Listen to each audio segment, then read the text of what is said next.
செங்கல்பட்டு மாவட்டம் மதுராந்தகம் அருகே குருகுலம் பகுதியில் மனோகரன் என்பவரது மனைவி 53 வயதான லட்சுமி வசித்து வந்துள்ளார்.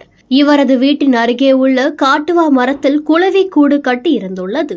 கூட்டில் இருந்து பறந்த செங்குளவிகள் எதிர்பாராத விதமாக லட்சுமி, அவரது கணவர் மனோகரன், கீதா, சிறுவர்கள் சுஜித்து ஆகியோரை கொட்டியுள்ளது. அக்கம் பக்கத்தினர் இவர்களை மீட்டு மதுராந்தகம் அரசு பொது மருத்துவமனைக்கு 108 ஆம்புலன்ஸ் வாயிலாக கொண்டு சென்றுள்ளனர். அதில் மருத்துவர்கள் பரிசோதித்ததில் லட்சுமி வரும் வழியிலேயே உயிரிழந்துள்ளதாக தெரிவித்துள்ளனர்.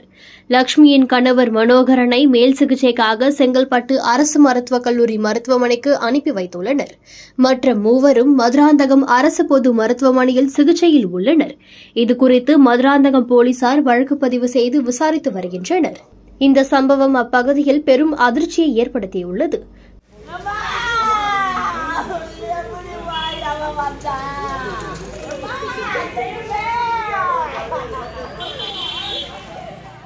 குளவி கொட்டியதும் முதல் வேலையாக அந்த கொடுக்கை உங்கள் உடலில் இருந்து நீக்கிவிடுங்கள். இல்லையேல் அடுத்த சில நொடிகளில் அந்த விஷம் உங்கள் உடலில் பரவ நேரிடும்.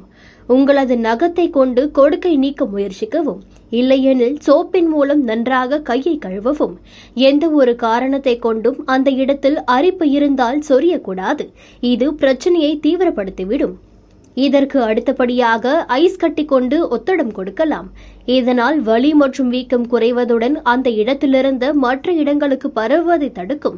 ஒத்தடம் கொடுக்கும்போது ஐஸ் கட்டிகளை துணியில் வைத்து நன்றாக சுற்றிய பின்னர் ஒத்தடம் கொடுக்கலாம். நேரடியாக ஐஸ் கட்டியை தோலின் மீது மறந்தும் கூட வைத்து விடாதீர்கள். இதனால் அந்த பகுதியே உறைந்துவிட நேரிடலாம். ஐஸ் கட்டி ஒத்தடத்தை சுமார் 1 மணி நேரத்தில் 10 நிமிடத்திற்கு ஒருமுறை செய்து வருவது பலனை தரும். அடுத்தபடியாக 1 ஸ்பூன் பேக்கிங் சோடாவுடன் சிறிதளவு தண்ணீர் சேர்த்து ஒரு பேஸ்ட் போல செய்து கொள்ளவும். இந்த பேஸ்டை குளவி கொட்டிய இடத்தில் தடவி 10 நிமிடம் அப்படியே விடவும். பிறகு வெதுவெதுப்பான நீரால் அந்த இடத்தை கழுவவும். அடுத்த சில மணி நேரத்தில் மறுமுறை இதனை செய்வதால் அசௌகரியம் சற்று குறையலாம். இந்த குளவிகள் விஷ கொடுக்குகளை கொண்டு நம்மை கடித்துவிட்டால் தாங்க முடியாத வலி உண்டாகும். ஒருவித எரிச்சலுடன் கூடிய வலி, கொட்டிய இடத்தின் மத்தியில் வெள்ளை நிறத்திட்டு கொட்டிய இடம் வீங்குதல் போன்ற அறிகுறிகள் தோன்றலாம். அறிகுறிகள் தீவிரமாக இருக்கும் பட்சத்தில் மருத்துவரை அணுகுவது நல்லது.